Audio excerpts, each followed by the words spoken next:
नमस्कार दोस्तों, मेरे YouTube चैनल TVS पामस्टे में आप सभी का बहुत बहुत स्वागत है। दोस्तों, कुंडली को लेकर समाज में बहुत भ्रम और उत्सुकता होती है। जब भी हमारे जीवन में कोई समस्या आती है या शादी ब्याह का मामला होता है, हम लोग अपनी या अपने परिवारजनों की कुंडली लेकर पंडित जी के पास जाते हैं।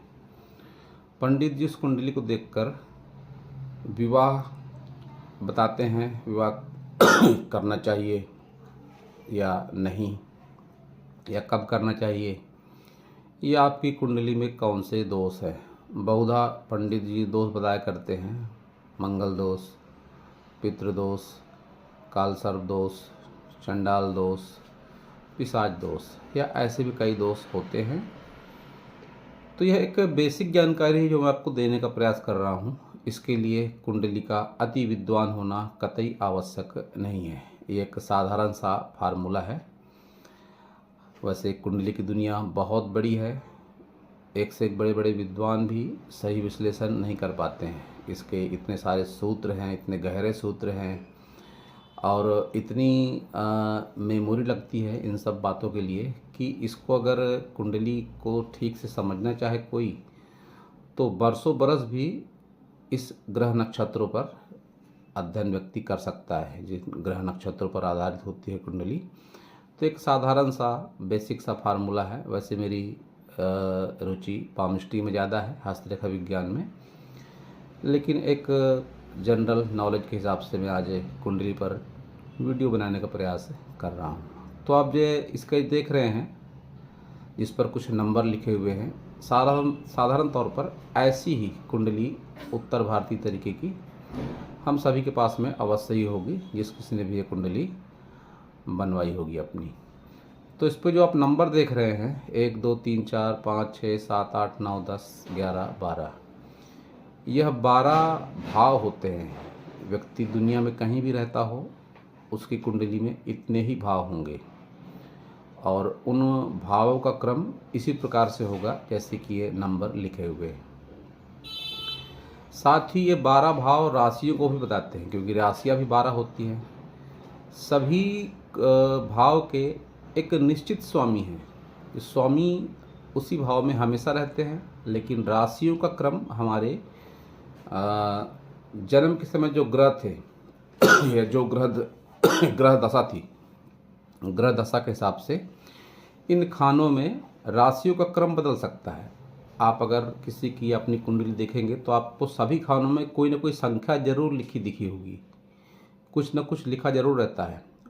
जरूरी नहीं कि वो क्रमवार ही हो, कोई भी संख्या कहीं भी हो सकती है। वह आपकी ग्रह दशा के हिसाब से एक राशि होती है जो उस ग्रह का प्रतिनिधित्व करती है।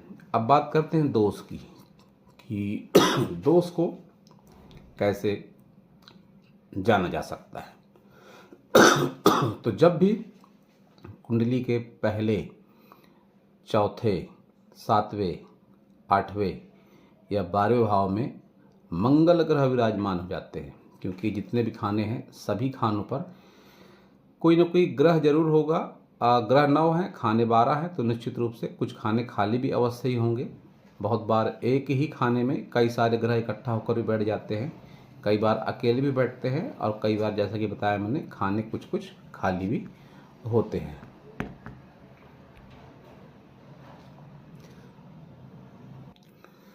सबसे ज़्यादा डरते हैं लोग काल सर्प दोष से। तो काल सर्प दोष कैसा होता है?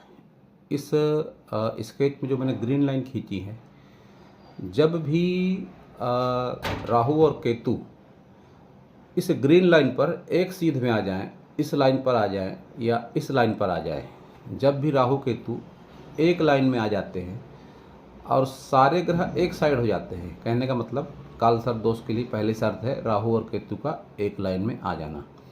तो जब भी राहु और केतु एक लाइन में आ जाते हैं, तो ऐसी स्थिति में व्यक्ति के कुंडली में काल सर्प दोष होता है। अब यह दोष कभी कभी कम या ज़्यादा भी होता है।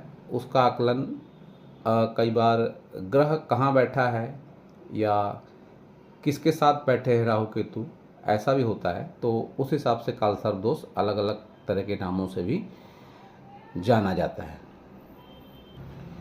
एक बहुत ही डेंजरस दोष होता है पितृदोष। अक्सर आपने सुना होगा कि फलाने की कुंडली में पितृदोष है, या पंडित जी बता देते हैं कि आपकी कुंडली में पितृदोष है।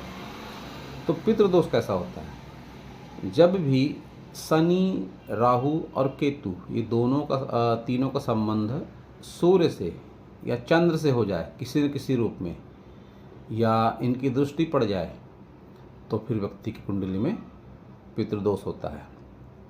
मेरा कहने का मतलब कि जब भी किसी खाने में शनि, राहु, केतु के साथ सूर्य या चंद्र आ जाए, मान लीजिए किसी के कुंडली में किसी जगह पर राहु चंद्र बैठा है, दोष हो गया, ग्रहण दोष। मान लीजिए किसी की कुंडली में किसी एक खाने में सूर्य बैठा है, साथ में शनि बैठा है, राहु केतु बैठा है, पितृदोष। तो ऐसे कई तरह से संयोजन बनता है कुंडली में दोषों का। ऐसे ही दो दोष और प्रचलित हैं जिन्हें कहते हैं पिशाच दोष और चंडाल दोष। तो जब भी गुरु ग्रह के साथ किसी भी खाने में राहु आ जाए या केतु आ जाए, तो ऐसी स्थिति में इसे चंडाल दोष कहते हैं। और इसी तरीके से शनि ग्रह के साथ किसी खाने में बैठ जाए अगर राहु केतु, तो फिर उसे पिशाच दोष कहते हैं।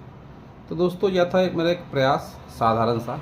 ये कुंडली का एक बेसिक फार्मूला है, और यही एक कारण है कि जो पंडित बहुत ज़्यादा विद्वान भी नहीं हैं, तो एक साधारण से फार्मूले के कारण वो कुंडली देखते ही दोष बता देते हैं।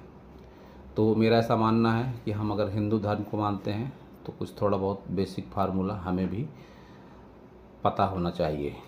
इससे सनातन धर्म का प्रचार होता है, प्रसार होता है, और हमें जो ये पुराना साइंस है, ज्योतिष विज्ञान, इसके प्रति हमारे मन में रुचि भी होती है। और ये सब कारण जब हम जान लेते हैं, समझ लेते हैं, तो मन में विश्वास भी बहुत ज़्यादा प्रबल हो जाता है।